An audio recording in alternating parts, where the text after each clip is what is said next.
Assalamualaikum warahmatullahi wabarakatuh. Alhamdulillahi rabbil alamin.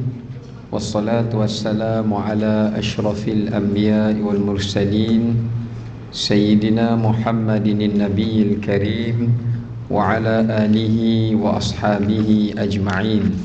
Qala rabbi shrah li sadri wa yassir li amri wahlul 'uqdatam min lisani yafqahu qawli. Rabbi zidna ilma warzuqna fahma, amma ba'd. Alhamdulillah, kita rafa'kan puji dan syukur kepada Allah Ta'ala di atas segala rahmat dan kurniaannya. Pada pagi ini kita masih lagi diberikan taufik dan hidayah oleh Allah Ta'ala untuk dapat bersama-sama kita menyambung pengajian tadabbur kita menerusi surah An-Nisa. Jadi untuk pagi ini kita akan menyambung semula pada ayat yang kelima. Betul ke? Ayat 5 Baik. Allah Ta'ala berfirman, A'udzu billahi minasy syaithanir rajim. Bismillahirrahmanirrahim. ولا تؤتوا السفهاء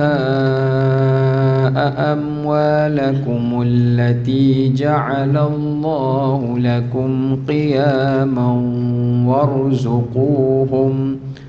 وارزقوهم فيها واكسوهم وقولوا لهم قولا معروفا وابتلوا اليتامى حتى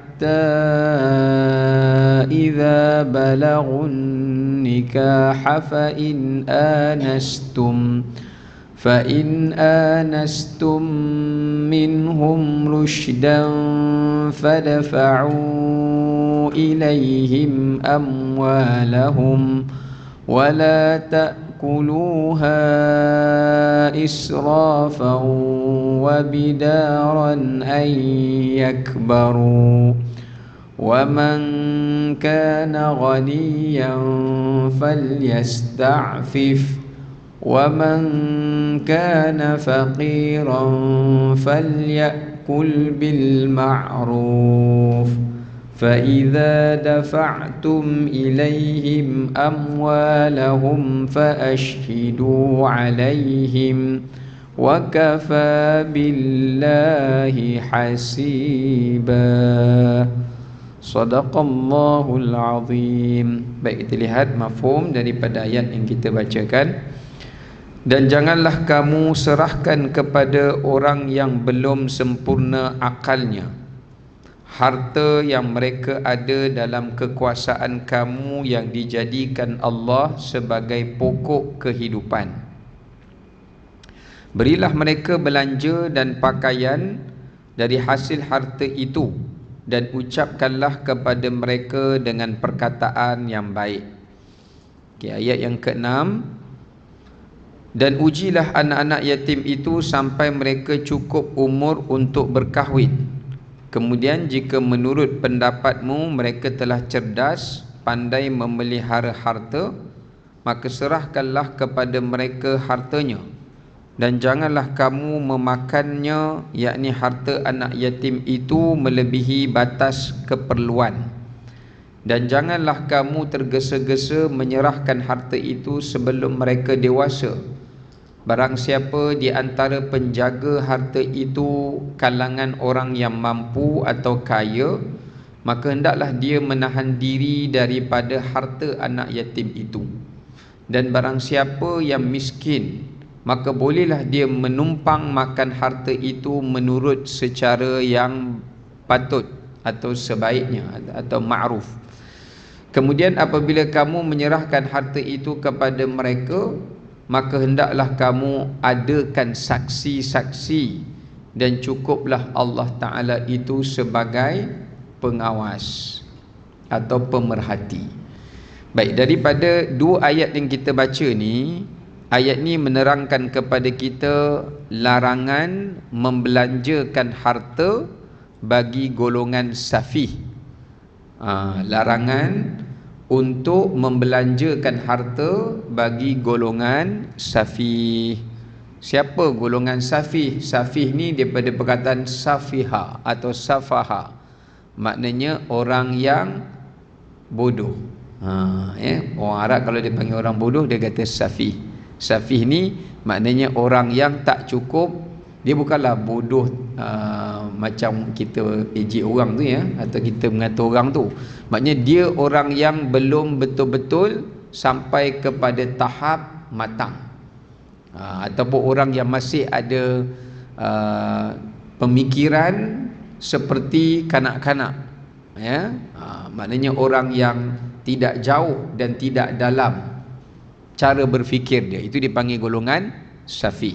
Dia ada satu lagi, kalau orang yang macam Down syndrome, dia punya pemikiran dia itu pemikiran yang memang takkan boleh matang sepenuhnya, itu dipanggil golongan muawwaq.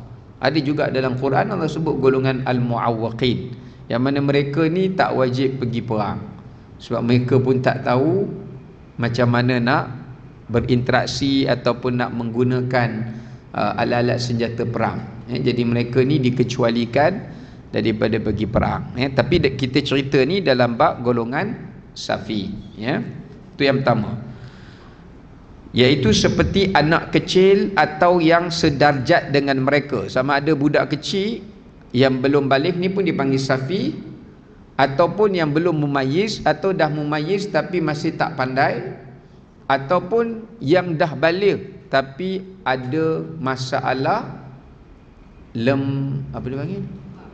Lembab ya. Bukan lembam ya. Lembam tu apa dia? Oh, adik-beradik lah tu. Lembam kan. Saya biasa sebut lembam tu. Lembab pun lebih kurang lah kan. Maknanya dia pembelajaran dia, dia nak tangkap sesuatu tu lambat. Dia tidak macam budak-budak yang normal ya. Baik.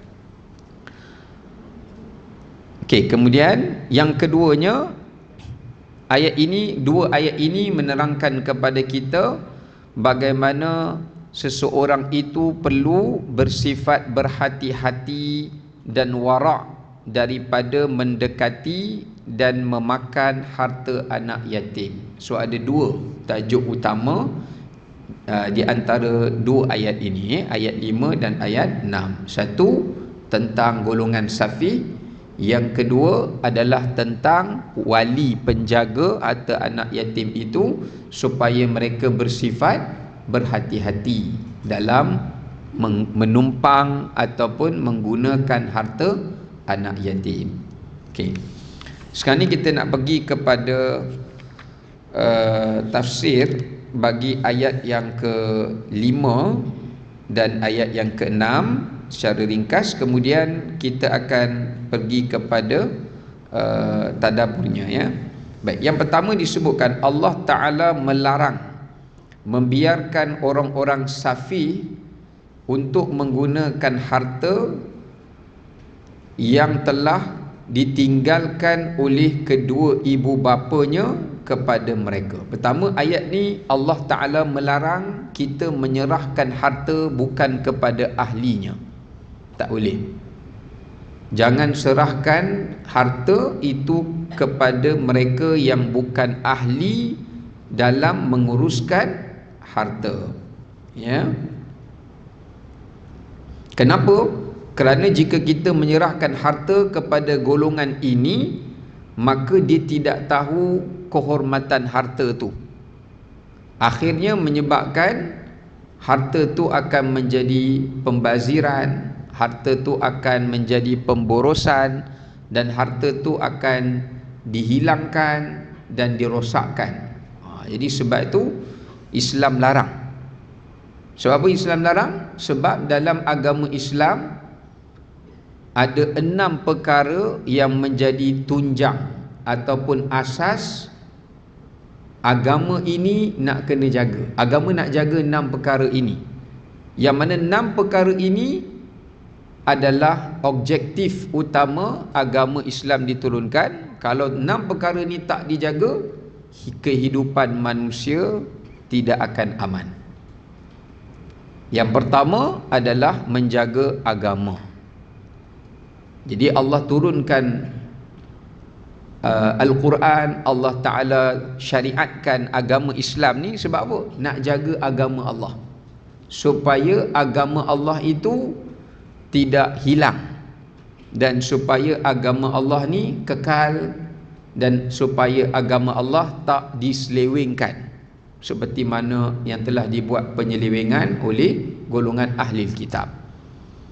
So yang pertama sekali dalam hidup kita, benda paling tertinggi jaga agama, termasuklah iman kita kan, keislaman kita, ya, dan sumber-sumber agama ini kita kena jaga dan kita kena belajar, ya. Cara nak jaga dia kena belajar lah. Kalau tak belajar tak jagalah. Lepas dah belajar kena buat apa? Nak jaga agama tu kena sebarkan, sampaikan, kembangkan. Kalau tak kembang, agama akan hilang. Kerana setiap orang tu akan mati, betul tak? Suatu ulama ajar, ya, guru-guru ajar supaya nak kembangkan ilmu tu. Kalau guru tu dah mati, siapa lagi nak kembangkan? Tinggal badan saja kembang, ilmu tidak berkembang. Jadi maknanya dekat sini itu yang kedua. Yang ketiga, amal. Nak menjaga agama kita kena amal, ya, kena amal. Dan yang keempat, mempertahankan agama daripada unsur-unsur penyelewengan. Orang yang nak rosakkan agama baik dalam dalaman atau luaran, ya. Yang kedua, nak jaga nyawa. Agama ni datang nak jaga, memelihara nyawa. Sebab tu Islam suruh kita jaga kesihatan. Islam mengharamkan membunuh orang, mencederakan orang, menzalimi orang, tak boleh. Yang ketiga adalah untuk menjaga akal, ya. Jadi sebab tu Islam suruh kita bertadabbur, bertafakur, ya. Ada Islam haram benda-benda yang boleh membodohkan akal, macam judi, kan? Judi kan tak payah nak berfikir kerja apa, bubuh je duit, menang dapat, kalah rugi. Jadi Islam haramkan. Atau minum arak kerana dia merosakkan akal. Kemudian apa lagi? Islam nak menjaga keturunan, nasab, ya, nak jaga nasab kita, keturunan. Supaya Islam nak jaga nasab, Islam haramkan zina, ya, kerana nak jaga supaya manusia itu mereka melakukan perkahwinan untuk mengembangkan zuriat manusia. Jadi tak boleh sesama jantina, baik laki-lelaki atau perempuan, sebab dia merosakkan nasab atau dia memutuskan nasab, ya. Baik, yang seterusnya adalah untuk menjaga marwah, al-ird. Nasab tu satu perkara, keturunan zuriat. Satu lagi marwah, tak boleh cemarkan marwah orang, tak boleh fitnah orang, tak boleh mengumpat orang, tak boleh sangka buruk orang. Sebab apa? Sebab dia merosakkan marwah seseorang, ya, cemarkan marwah seseorang, peribadi seseorang. Ini pun Islam jaga, ya. Sebab tu kita juga tak boleh buat benda yang menjatuhkan imej kita sebagai orang Islam ke, sebagai ibu kepada anak ke, dan sebagainya lah. Dan yang terakhir, harta. Yang keenam adalah menjaga harta, supaya harta ini tidak menjaga harta dari sudut macam mana nak dapat harta dan macam mana nak membelanjakan harta, ya. Baik, jadi itu yang pertama, ya. Yang pertama dalam tafsir mengatakan larangan untuk kita menyerahkan harta itu kepada golongan safi, ya, pada golongan safi. Cuma ulama berbeza pendapat, siapakah golongan safih itu, ya. Yang pertama, ada ulama mengatakan yang masyhur golongan safih itu adalah merujuk kepada yang pertama, ya. Ada pendapat-pendapat yang berbezalah, ya, tentang tafsirannya. Safih itu adalah merujuk kepada para penjaga wali harta anak yatim. Maknanya ada ulama tafsir, orang yang tak pandai urus harta jangan duk pergi jaga anak yatim. Kalau tidak, dapat kat tangan dia harta anak yatim, dia boroskan harta anak yatim tu. Bila anak yatim tu dah balik, dia seperti yatim lagi. Tadi yatim kehilangan bapa, ini yatim kehilangan harta. So dia jadi orang miskin pula. Jadi Allah Ta'ala larang bukan sekadar jangan bagi harta kepada budak yang belum balik, yang tak pandai mengurus harta, tapi jangan juga bagi kepada orang dewasa yang nak uruskan harta anak yatim jika dia tidak bijak untuk menguruskannya. Tak boleh.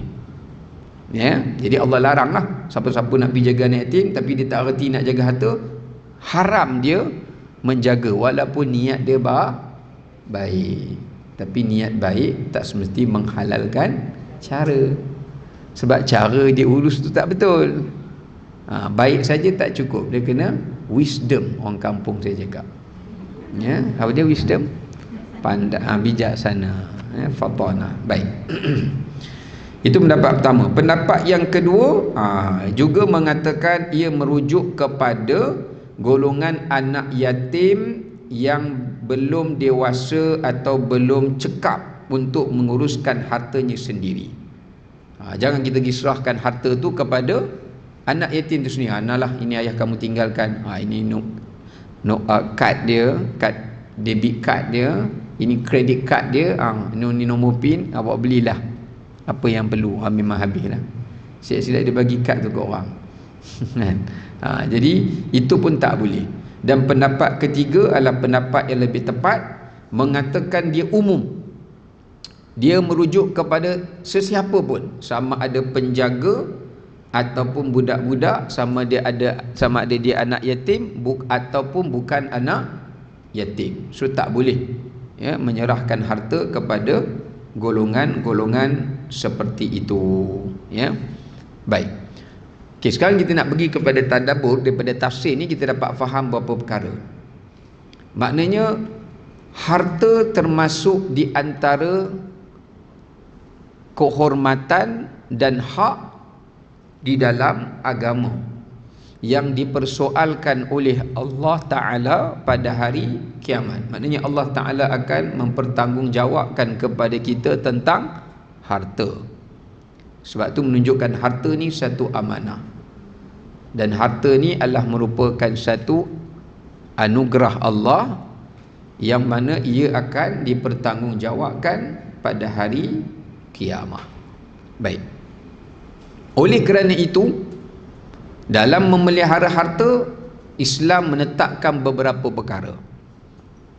Ya, sebab daripada harta seseorang itu boleh mendapat pahala, dan daripada harta seseorang itu boleh mendapat dosa. Dia ada dua jalan, ya, dua jalan. Baik. Sebab tu siapa golongan safih yang Islam larang? Yang pertama adalah golongan orang-orang yang jahil. Orang-orang yang jahil, maknanya orang yang jahil, yang tak ada ilmu tentang nilai harta. Dia tak tahu. Dia tak tahu nak menilai duit ni lebih besar, duit ni lebih kecil, kalau beli baki berapa. Dia jahil. Atau jahil, dia ada harta, dia tahu nilai duit, tapi dia jahil nak uruskan perbelanjaan, pun tak boleh. Ya, maka haram kita menyerahkan harta kepada orang yang jahil. Bukan harta saja, hatta apa-apa tanggungjawab haram diserahkan pada orang yang jahil. Tak kisahlah selain pada harta, tugasan ke apa ke, melainkan kita didik dia lah, itu lain cerita lah. Tapi kalau dia tak tahu apa, kita tinggal dia begitu, berdosa kalau kita menyerahkan benda itu kepada orang jahil. Oh, saya tak ada apa dah, dia lah, dah, awak pun berdosa, sebab awak menyerahkan pada orang yang jahil. Ya, ini kita nak kena tahu. Baik, itu yang pertama. Yang kedua, iaitu Termasuk golongan safi ini adalah golongan yang zalim. Tak boleh serah harta kepada orang zalim, yang mana dengan harta itu dia boleh menambahkan kezaliman dia. Dia akan menambahkan kezaliman dia. Sebab dalam ayat Quran Allah kata wala tarkanu ilal ladzina zalamu fatamassakumun nar. Janganlah kamu cenderung ataupun membantu orang-orang yang ingin berbuat zalim. Jadi tak boleh. Contoh macam mana? Kita tahu ada contoh kita tahu Bani Israel ataupun orang Yahudi, dia bunuh orang Islam. Kan? Dia bunuh orang Islam, atau dia mengambil hak tempat tinggal dan sebagainya lah orang Palestin. So bentuk dia macam mana? Kita memberikan belanja, sumbangan ekonomi kepada mereka, yang mereka akan gunakan benda itu untuk berbuat zalim. Ini haram. Ini tak boleh. Ini pun safih. Orang yang pergi beli itu kita boleh panggil dia dalam syarak orang yang bodoh. Walaupun jangan panggil dia bodoh, dia marah. Tapi dari segi syarak, bukan dari segi akal. Dari segi konteks syarak, dia orang bodoh. Seperti orang yang beli beli senjata, minta maaf, dalam kitab dulu ulama bincang, dia beli senjata daripada pihak musuh, yang mana musuh tahu senjata apa yang dia pakai. Tapi zaman sekarang kita memang terpaksa belilah kan, pasal orang Islam tak pandai buat senjata. Nak buat macam mana? Tu dah tak ada pilihan lah. Dia takkan jual yang canggih kita, dia jual yang biasa-biasa je lah. Yang canggih dia pakai lah. Ya, baik. Okey, itu antara yang kedua. Yang ketiga, tak boleh menyerahkan harta kepada orang-orang yang musrif. Musrif ni apa? Boros. Kaki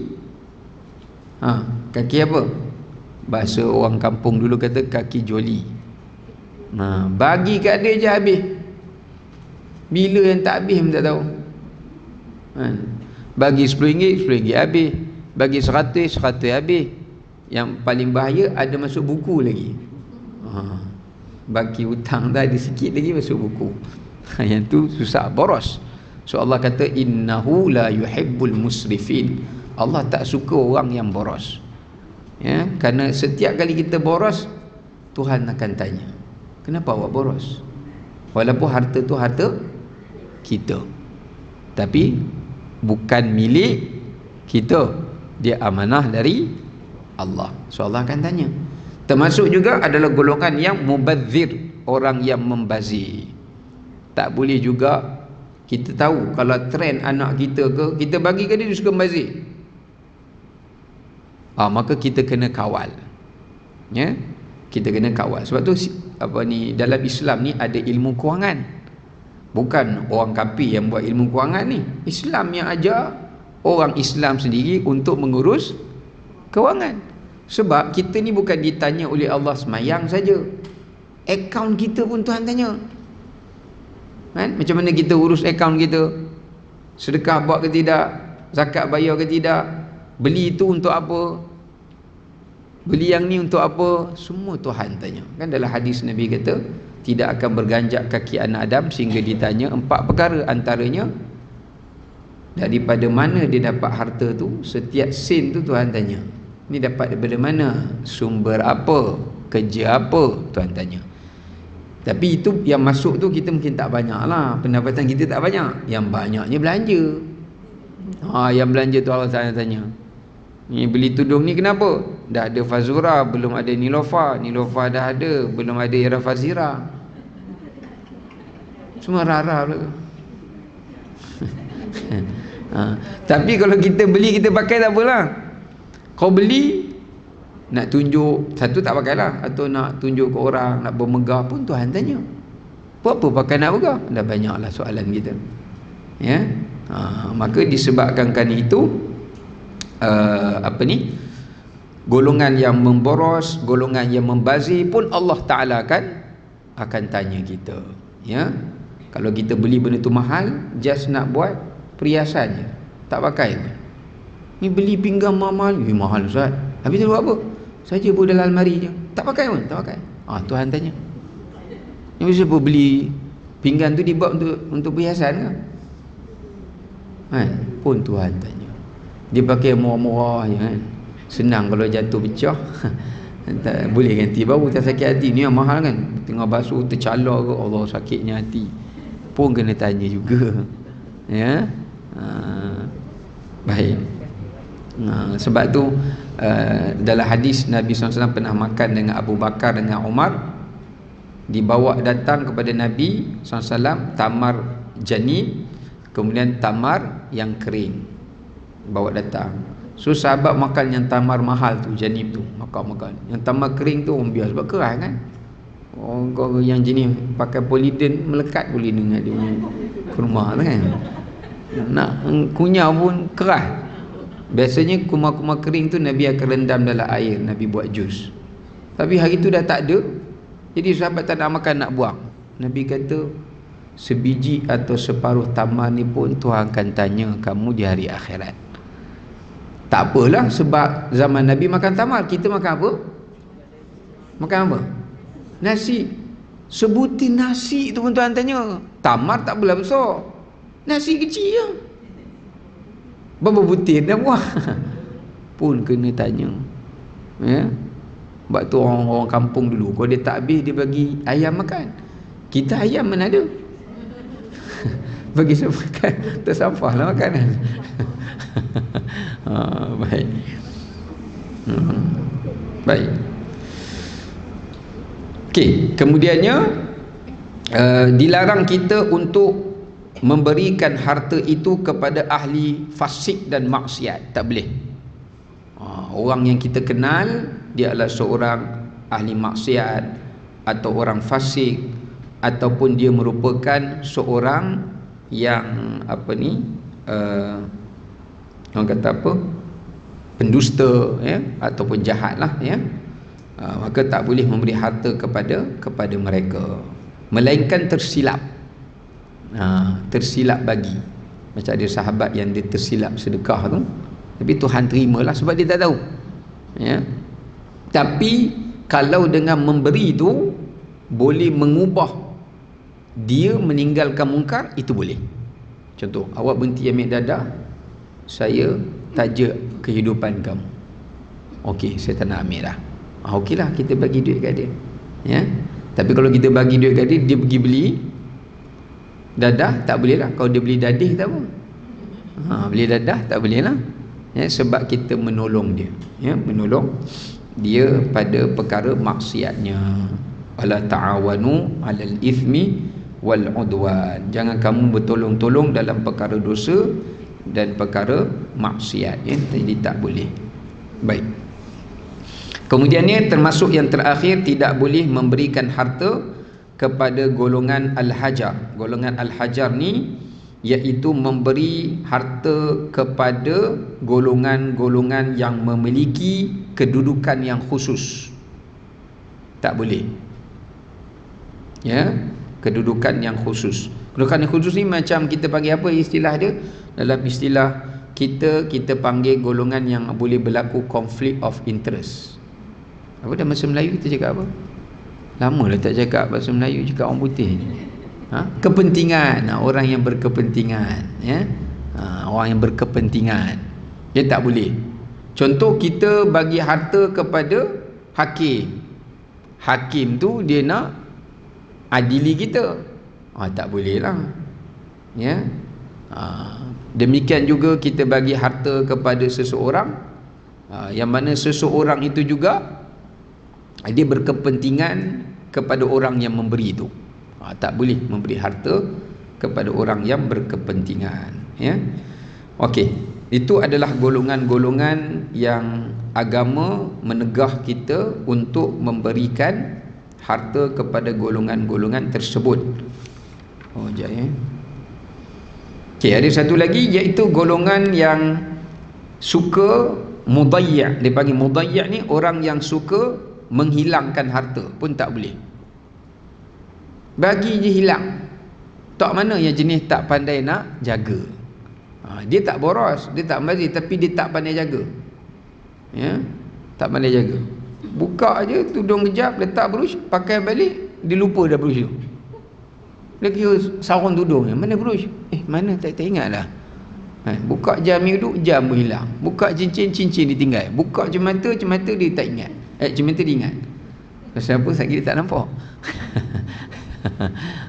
Yang lain dia lupa lah. Buka kasut, balik jalan kaki. Sampai orang, mana kasut? Yang jenis macam ni tak boleh lah. Ya? Kerana dalam hadis Nabi kata, naha Rasulullah an idha'atil mal. Nabi melarang memberi harta kepada orang yang suka menghilangkan harta.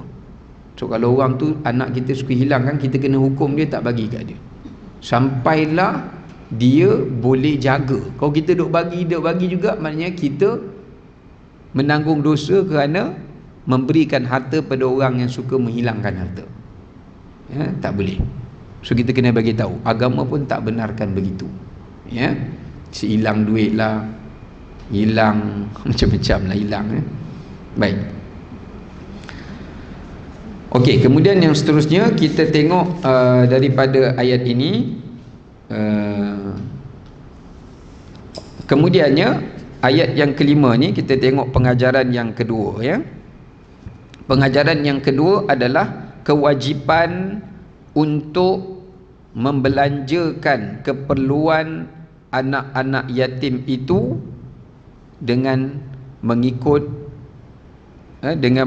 kepada keperluannya dan bukan kemahuannya. Ya. Yeah.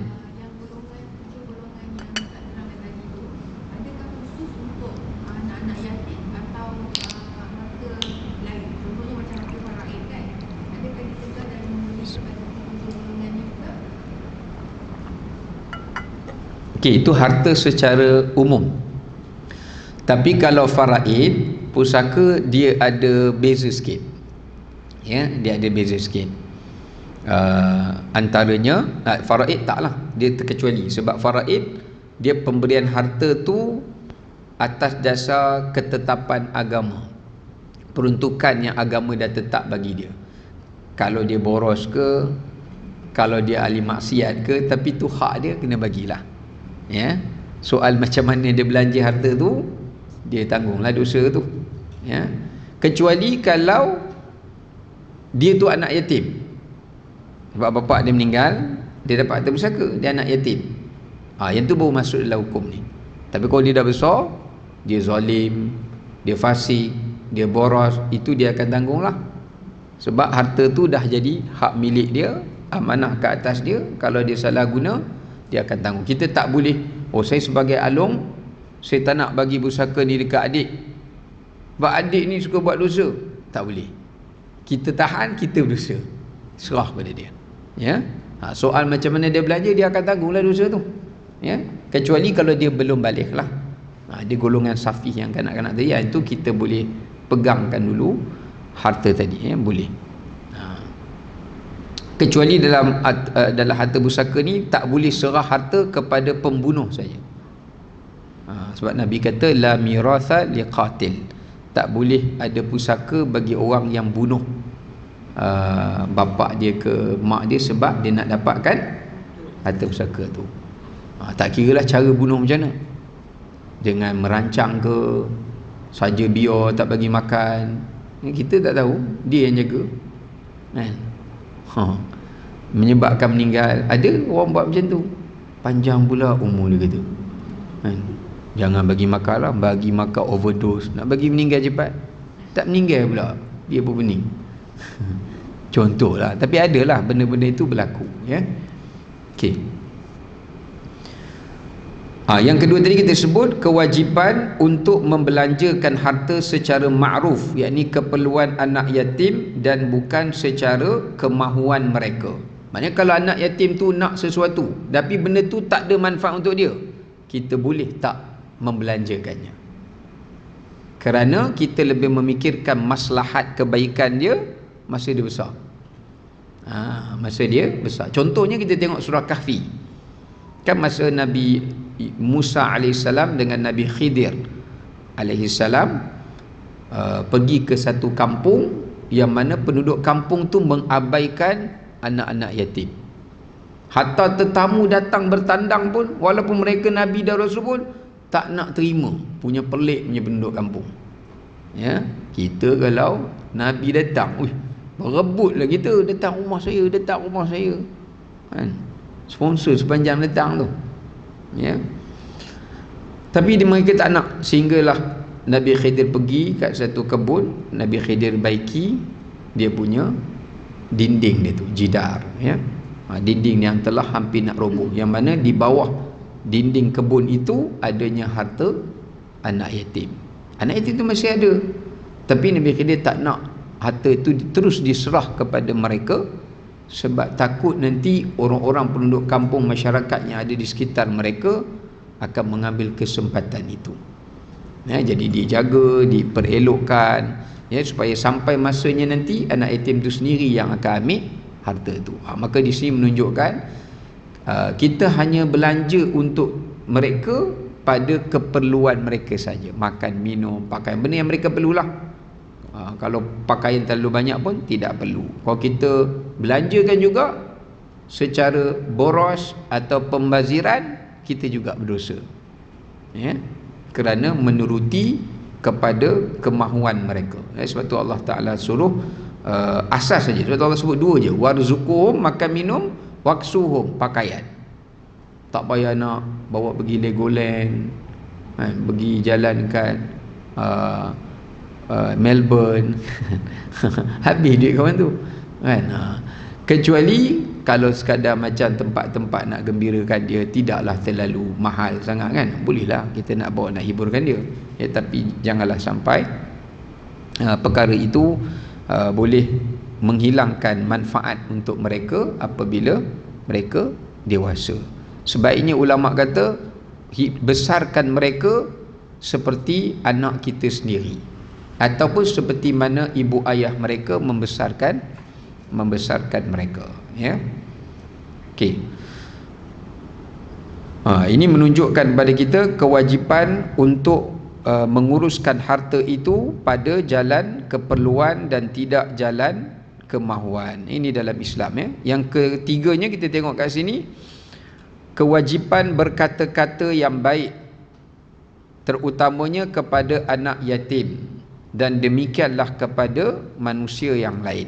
Sebab tu Allah kata bukan sekadar tanggungjawab kepada penjaga tu untuk menguruskan urusan kehidupan, makan, minum, tempat tinggal saja, atau pendidikan, tapi termasuklah tanggungjawab penjaga itu adalah layanan, servis, cakap bahasa yang baik, kan, santun dengan baik, ya. Tak boleh jaga, kita jaga tu tapi cakap kasar dengan anak kita, bukan main santun lagi, dengan dia kita cakap kasar, ya. Atau bertindak dengan kasar, tidak lemah lembut dan santun, maka itu juga adalah berdosa. Walaupun dari segi makan minum terbaik kita jaga, tapi dari segi layanan, perkhidmatan kita bagi itu tak bagus, tetap berdosa juga. Dan haram, ini juga kita ambil berdasarkan ulama kiaskan tadi, haram juga menyerahkan penjagaan anak yatim kepada orang yang bersikap keras dan kasar kepada anak yatim, walaupun dia orang yang bagus dan dipercayai dalam menguruskan harta anak yatim. Tak boleh. Dia kena dua-dua. Salah satu tak boleh. Kalau cakap lembut, tak reti urus harta, budak tu baru nak balik, habis dah, ya. Kita nak apa? Entahlah. Pun tak boleh. Kalau yang pandai jaga tapi cakap kasar pun tak boleh. Dia kena kedua-duanya, ya. Dia kena kedua-duanya, ya. Sebab tu kita tengok dalam Islam, Allah Ta'ala khususnya dalam Quran, Allah Ta'ala menyuruh kita menjadikan kata-kata kita ini adalah sebaik-baik sedekah. Ya, sebab itu sedekah ini tidak bergantung kepada harta atau fikiran, yakni ni apa ni kita panggil idea ataupun tenaga. Tetapi juga sebaik-baik sedekah itu adalah perkataan, perkataan yang kita lafazkan, yang kita ucap. Sebab tu kalau kita tengok dalam Quran, Allah Subhanahu Wa Taala ada menyenaraikan beberapa jenis kata-kata yang bersifat sedekah. Yang pertama dalam surah An-Nisa, kita belum masuk lagi. Pada ayat yang ke-9 Allah kata qaulan sadida. Kata-kata yang menjadi sedekah adalah kata-kata yang sadid. Apa itu sadid? Sadid ni kata-kata yang betul, benar. Kita cakap benda yang benar lah. Kata-kata yang benar, tak ada bohong. Setiap kali kita bercakap jujur, kita bercakap benar, kita dapat pahala. Itulah sedekah. Sebab tu kita kata ke anak kita, cakap benar, jangan berbohong dengan kita, dan jangan takut untuk bercakap benar. Sebab tu kita masalahnya, kadang kita tanya anak kita, dia semayang belum? Cakap betul. Cara kita suruh dia cakap betul tu, kita menakutkan dia, so dia menyebabkan dia cakap bohong. Sepatutnya cakap betul. Mama tak marah kalau you cakap betul, kita senyum. Tapi kalau cakap bohong baru mama marah. So bila dia cakap betul, tak semayang.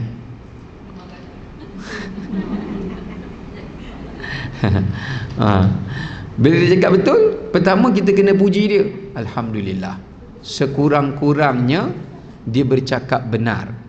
Bila dia bercakap benar, kita boleh bantu dia untuk rajinkan dia solat.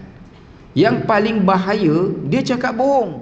Semayang tak? Semayang. Tapi semayang dia tak semayang. Itulah yang menyebabkan dia akan terus tinggal semayang. Sebab kita tak tahu. Nampak tak? Sebab tu di zaman Nabi SAW, ada seorang lelaki ni, dia nak masuk Islam. Dia nak masuk Islam daripada kabilah Bani Hawazin. Lepas Nabi tawan Taif begitu, kemudian dia kata, Rasulullah, boleh tak aku nak masuk Islam? Nabi kata, mestilah boleh kan, tetapi ada beberapa syarat. Boleh tak terima keislamanku, tapi beberapa syarat yang aku tak nak buat. Nabi kata, apa? Dia kata nak masuk Islam, tapi dia nak minum arak dan dia nak berjudi. Nabi kata, aku terima, masuklah Islam. Dia kata best. Dan masuk Islam pun boleh minum arak lagi, dan masuk Islam pun boleh berjudi lagi. Lepas habis masuk Islam, Nabi minta dia satu syarat. Satu je, tak banyak. Dia kata tak apa. Apa dia? Jangan cakap bohong, cakap benar denganku. Senang saja. Dia ingat ke kok kena sembahyang 100 rakaat sehari kan? Susah lah. Dia kawan tu pun masuk Islam. Jadi setiap kali Nabi jumpa dia, Nabi tanya, hari ni minum arak? Minum. Kalau dah 20 kali Nabi tanya, dia asyik cakap minum je, dia rasa malu. Nabi tanya lagi, dia rasa macam, alamak, ni dah kali keberapa ni. Lama-lama dia rasa malu. Lah kali dia datang jumpa Nabi SAW, dia kata, aku dah tinggal lah benda tu. Maknanya ajar anak kita bercakap benar. Bercakap benar itu membantu dia meninggalkan maksiat. Bercakap bohonglah yang menyebabkan manusia itu bertambah maksiat. Sebab tu dalam hadis Nabi kata apa? Fa inna sidqa yahdi ilal bir wa annal kadhiba yahdi ilal fujur. Berkata benar itu membawa kepada kebaikan, dan berkata bohong itu membawa kepada kejahatan. Okey. Yang keduanya disebut di dalam Al-Quranul Karim qaulan baligha, dalam surah An-Nisa juga ayat 63. Perkataan yang berbentuk sedekah ini juga adalah perkataan yang baligh, perkataan yang memberi kesan kepada hati.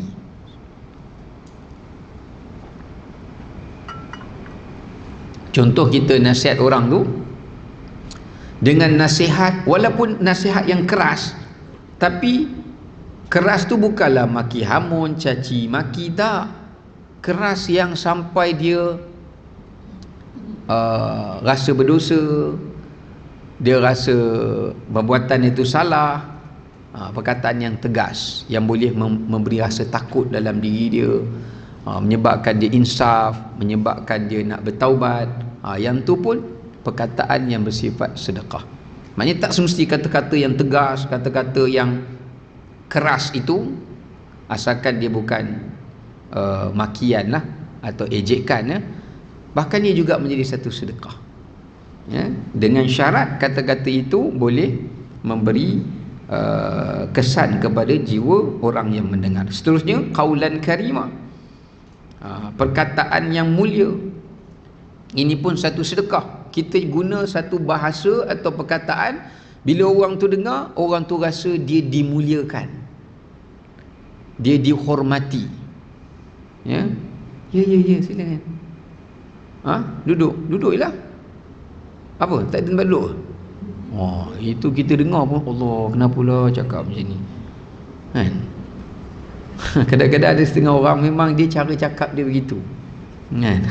So dia kena ubah lah, ya. Sebab tu Allah kata waqul lahum, terutamanya kepada ibu ayah, waqul lahuma qaulan karima. Setiap kali kita cakap bahasa yang memuliakan orang, kita dapat pahala, ya. Itu sedekah kita kepada diri kita dan sedekah kita kepada orang itu. Dia pun jadi suka dengar.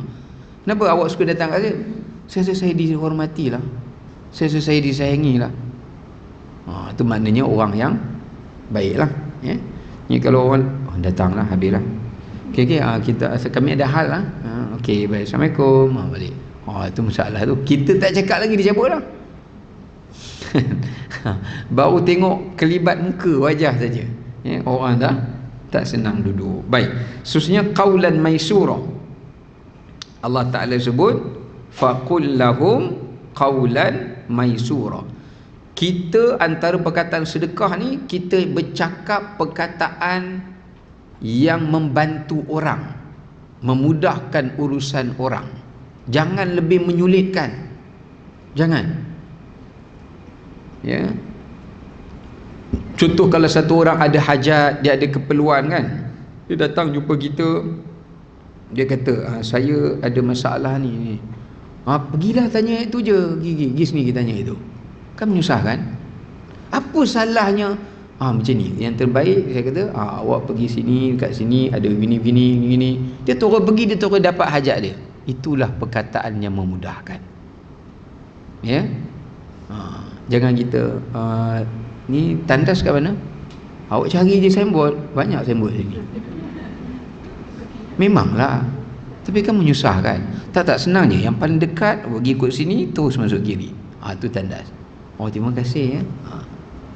Kataan yang memudahkan, yang membantu orang, ya.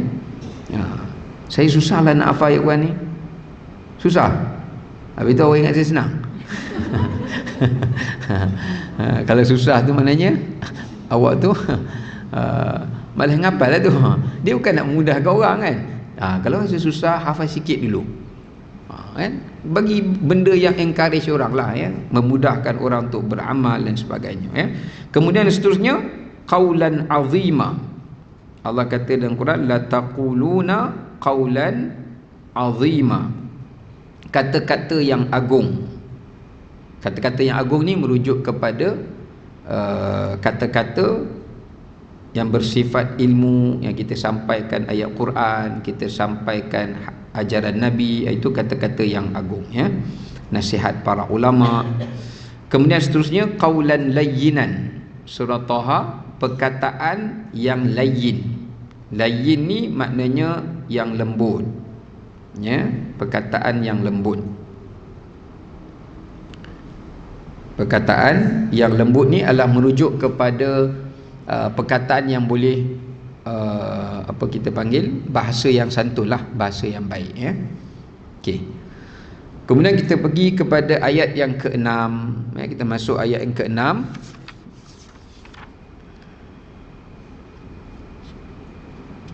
Okey. Pada ayat yang ke-6 di sini Allah Subhanahu wa taala, okey, sebelum tu kita nak tengok ada sebab nuzul ya untuk ayat ke-6 ni. Ada sebab turun. Ayat ini turun kepada Thabit bin Rifa'ah. Thabit bin Rifa'ah, iaitu bahawa Rifa'ah meninggal dunia ketika mana anaknya Thabit masih kecil. Lalu bapa saudara Thabit datang bertemu dengan Nabi SAW dan berkata, sesungguhnya anak saudaraku ini adalah seorang yatim yang berada di bawah asuhanku. Apa yang halal untukku dari hartanya, dan bilakah aku harus menyerahkan harta itu semula kepada Thabit? Maknanya pakcik kepada Thabit ni, salah seorang sahabat Nabi ni, dia berasa bertanggungjawab, dia nak jaga anak saudara dia, cuma dia tak tahu hukum.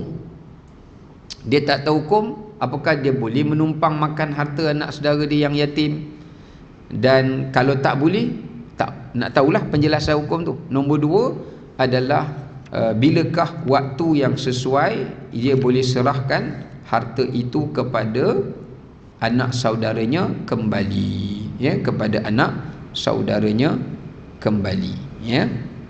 Baik. Okey, kemudiannya kita tengok daripada ayat yang ke-6. Ayat ke-6 menyebutkan beberapa perkara pengajaran ni. Yang pertama, kewajipan untuk melatih dan mendidik anak-anak yatim. Didik dan latih apa ya?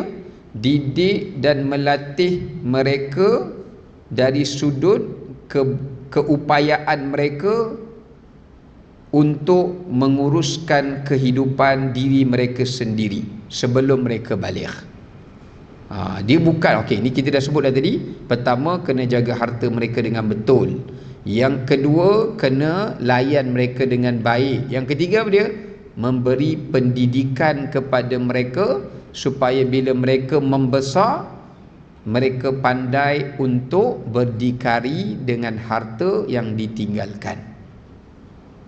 Maknanya mereka tak jadi orang yang boros, tak jadi orang yang fasik, tak jadi orang yang zalim. Tu kita kena didik mereka lah. Bukan sekadar datang bagi makan tunggu balik, okey dah keluar, boleh left group lah, ya. Bukan macam tu, ya. Tapi kewajipan untuk memberikan pendidikan, ya, ajar dia beli pakaian, ajar dia urus ni, tapi bukan untuk mendera, ya, ataupun bukan untuk membuli dan sebagainya, ya, atau dibeza-bezakan, tidak, ya, tapi diberikan pendidikan yang terbaik. Itu makna wabtalul yatama, terutamanya khususnya dalam bab kemampuan dia menguruskan harta, ya. Okey, baik. Itu yang pertama yang kita lihat kat sini. Sehinggalah balagun nikah. Bukan sekadar balik, ya, hatta idza balagun nikah. Kalau dia dah balik pun kita tengok dia tak pandai nak bekerja lagi, still kita kena guna harta dia untuk membesarkan dia, walaupun dia dah balik, ya. Tapi Allah suruh sampai bila? Sampai dia ada kemampuan untuk cari rezeki sendiri dan dia boleh berkahwin dan menafkahi isterinya. Kalau lambat-lambatlah 21 duk main Mobile Legend online lagi, tak erti cari duit, terpaksalah sara lagi sampailah dia pandai. Okey, kita boleh serah balik kat dia, dia pun dah ada rezeki sendiri, dia boleh guna balik saki-baki duit yang ada. Berdasarkan ayat ini, ulama berbeza pendapat tentang hukum selain anak yatim. Anak kita lah, bilakah mak ayah itu wajib memberi nafkah kepada anak-anak dia? Ayah tu lah, mak tu tak wajib kan, ayah tu. Sampai bila dia kena bagi nafkah? Ada pendapat ulama kata dia kena bagi nafkah kepada anak dia sampailah anak dia itu ada kemampuan untuk mencari rezeki sendiri. Itu pendapat pertama. Maknanya dia dah pandai, ikutlah, jadi rider ke, jadi cashier ke, tak kisahlah, dia pandailah, ya. Yang kedua, tak kisahlah dia habis belajar ke tak habis belajar, itu lain cerita. Yang penting dia pandai. Okay. Yang kedua, ada pendapat mengatakan kena beri nafkah kepadanya sehingga selesai pendidikan dia. Bukan pendidikan tertinggi lah, sekurang-kurangnya pendidikan yang melayakkan dia untuk dia ada ilmu, kemampuan, pengetahuan untuk bekerja. Ya. Yang ketiga, ada yang mengatakan sehingga dia berkahwin. Lepas habis kahwin, oh lega dah, ya Allah, lah kahwin lambat lah tu. Nanya bapak 30 lebih nak kahwin, bapak raru kepala. Lama nak menyara ni. Dah kahwin lepas kan. Ya. Tapi ada ulama bezakan, yang dah kahwin tu hanya anak perempuan, tapi bukan pada anak lelaki. Itu ada perbincangan lah, ya. Tapi apa-apa pun sebenarnya ulama kata sebenarnya sampai dia ada pengetahuan ilmu, pendidikan. Lepas habis pendidikan, mak ayah dah jadi tanggungjawab dia untuk dia berdikari lah, mencari rezeki lah, ya. Melainkan kalau dia sakit dan sebagainya, ya, tak mampu, itu lain lah, ya. Baik. Okey, kemudian yang seterusnya kita lihat kat sini, pengajaran yang kedua,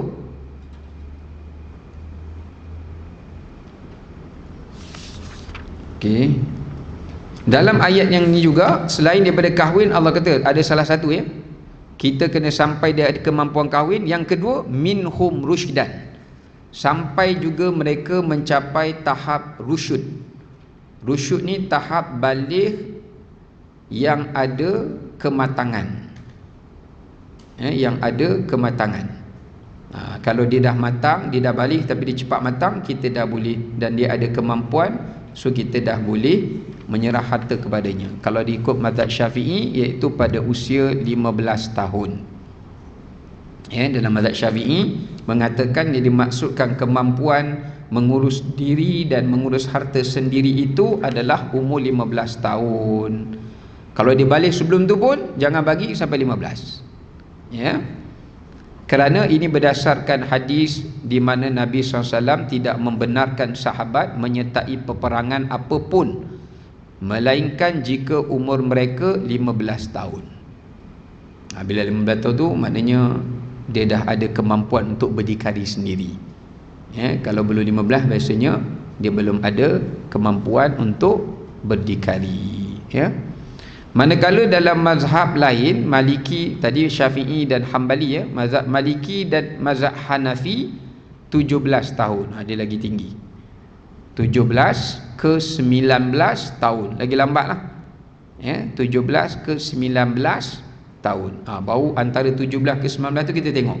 Kalau dia dah pandai untuk mengurus, maka barulah kita serahkan harta tu kepada mereka. Tapi kalau lepas 15 pun tak pandai urus, kita boleh ambil harta tu balik daripada dia.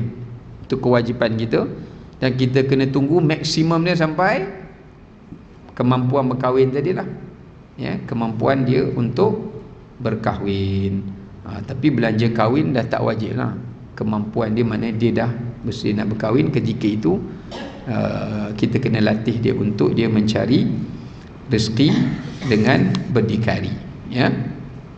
Okey, baik. Okey, yang terakhir kita lihat pada ayat yang ke-6. Yang terakhir ni adalah kewajipan ke atas para penjaga untuk bersikap berhati-hati terhadap harta anak yatim, ya, terhadap harta anak yatim.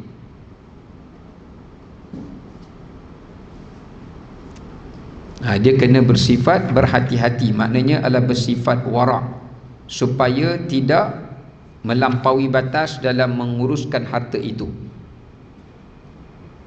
Contoh, ulama tafsir kata haram kepada para wali atau penjaga memakan harta anak yatim selain daripada perkara yang wajib. Wajib ni apa dia? Yang menjadi betul-betul asas lah.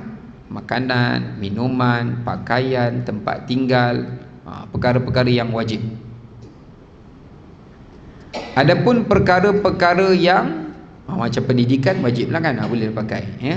Tapi ada pun perkara yang harus, buat tak apa, tak buat pun tak apa, yang tu sebaiknya tinggal, ya, sebaiknya Jangan guna harta dia, guna harta kita.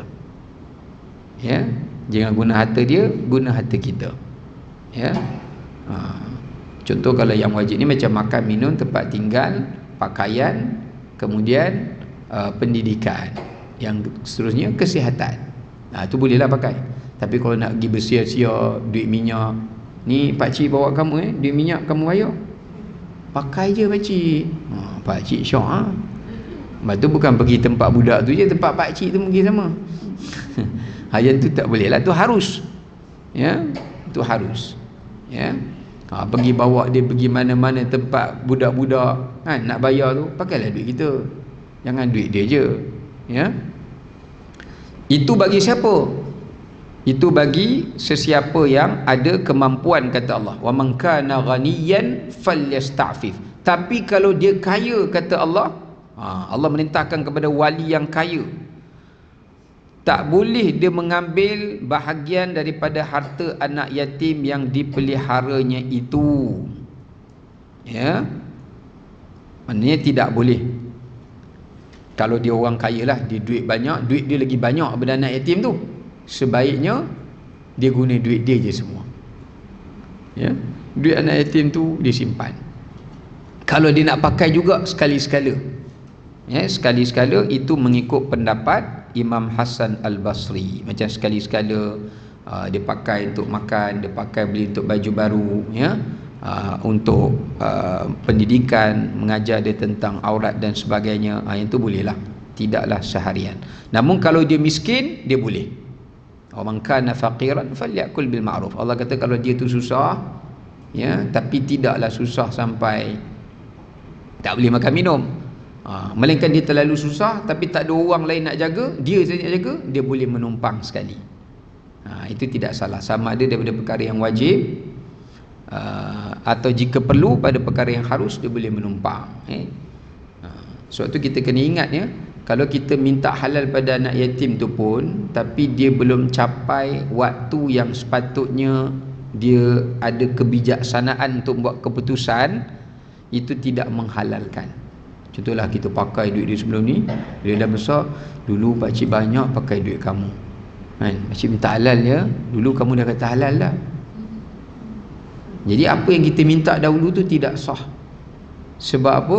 Dia belum ada kebijaksanaan untuk buat keputusan. Bila dia dah besar, kita tunjuk, ni yang pakcik belanja, saya tak halal pakcik, kena ganti rugi, bayar balik, kena bayar balik. Kecuali yang pakcik beli untuk saya, yang tu saya halal lah, yang ni tak halal. Anak tak kena budi, kaulah Sazali. Ya, dia Sazali itu bukan anak tu dia, pakcik tu sama juga. Ya.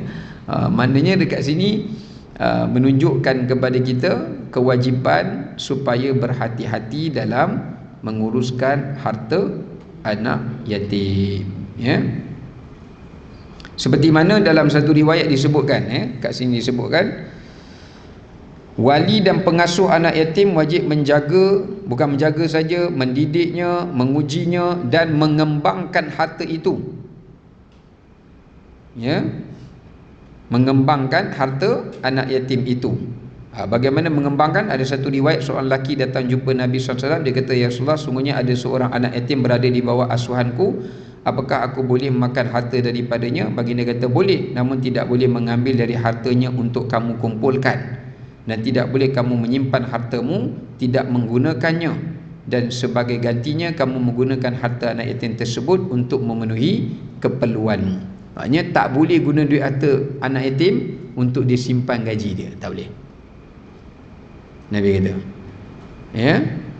Tapi kalau kamu nak makan juga, kamu hanya boleh makan hanya pada kadar yang kamu perlu sahaja, dengan seminima mungkin. Ya. Dengan tujuan bukan nak menyimpan harta kamu dan guna duit harta anak yatim, atau nak kumpul harta kamu supaya duit anak yatim tu makin berkurangan. Kemudian dia tanya lagi, wahai Rasulullah, apakah boleh saya memukulnya? Maknanya memukul dalam bentuk mendidik, macam pukul anak sendirilah. Maka Nabi kata, boleh, seperti mana kamu memukul anak kamu sendiri. Tapi tak boleh dibezakan. Anak kita pukul pelan, pakai bulu gigi je. Yang ni beli rotan. Tu tak boleh lah. Ya.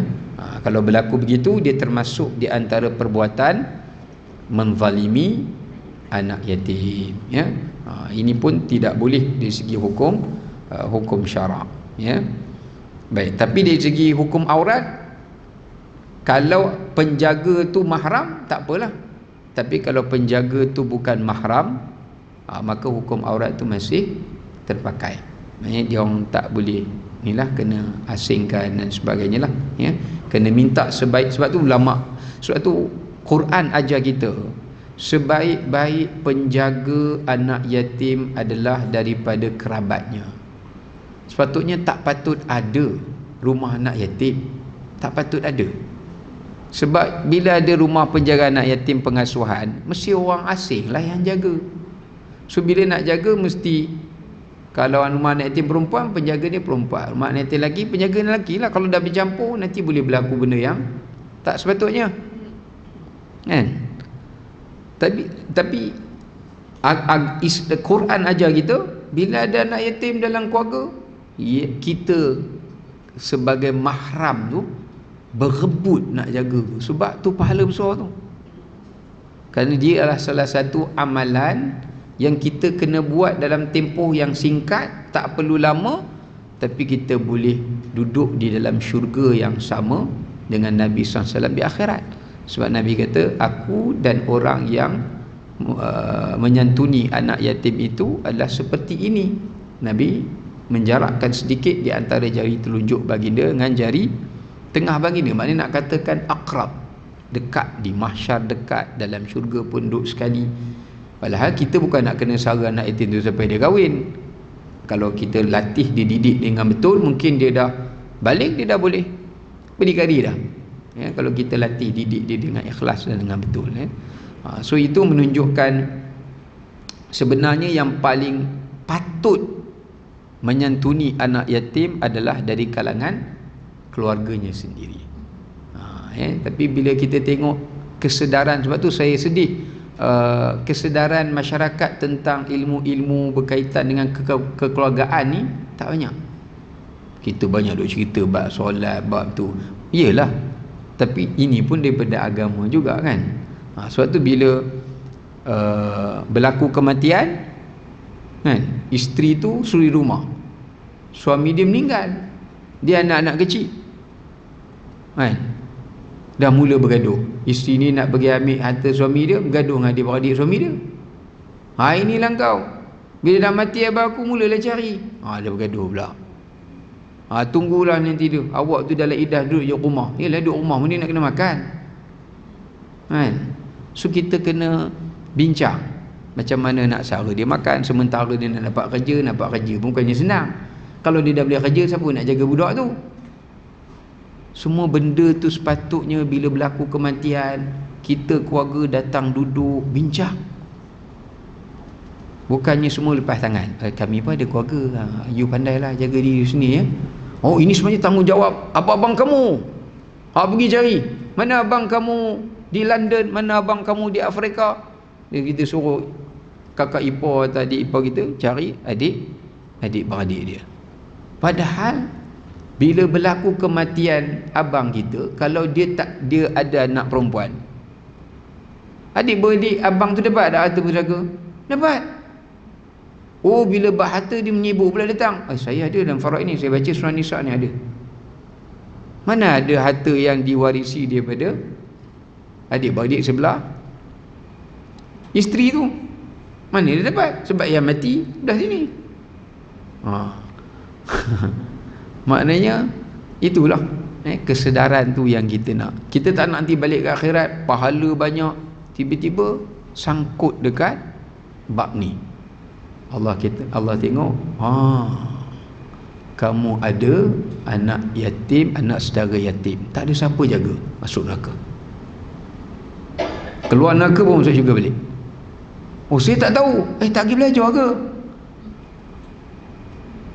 Nak jawab apa? Saya belajar bab lain.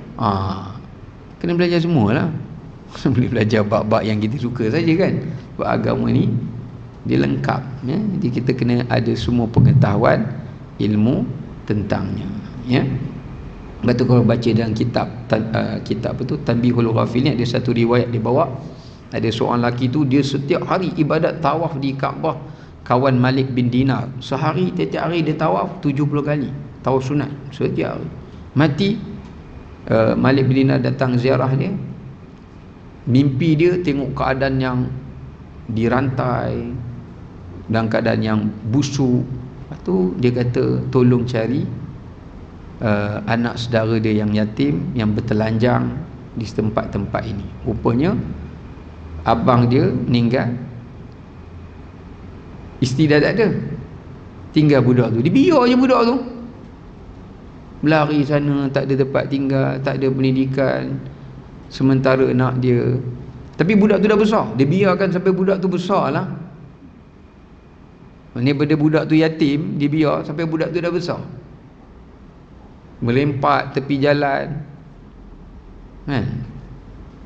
Malik bin Dinar cari balik, dia kata, awak ada pakcik? Dia kata ada, pakcik saya orang alim, orang soleh ya, saya tak nak ganggu ibadat dia. Ya betul, tapi pakcik awak kena azab dan neraka.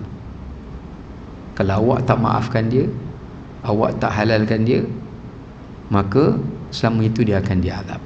Maknanya ibadat banyak mana pun, kalau ada kezaliman kepada manusia yang kita tak tunaikan, Allah takkan bagi muka kat kita. Kerana hak dengan Allah tak apa, Allah boleh maaf. Ni dengan manusia, Allah suruh minta maaf manusia lah. Itu yang sebaik. Dia mimpi, kau tak mimpi-mimpi, jumpa sampai kiamat, sampai kiamat lah. Duduklah neraka tu sampai orang tu kata tak apalah, saya maafkan lah kan? Jadi benda ni kita tak boleh ambil remeh ya. Okey, wallahu alam, kita tangguh sekali itu. Nanti insya-Allah kita akan sambung ayat ke-7 dan ayat ke-10 lah ya. Okey, wallahu taala alam. Wassalamualaikum warahmatullahi wabarakatuh. Tangguh dengan tasbih kafarah dan surah al-asr. Wal 'asri innal insana lafi khusr illa alladhina amanu. Assalamualaikum warahmatullahi wabarakatuh.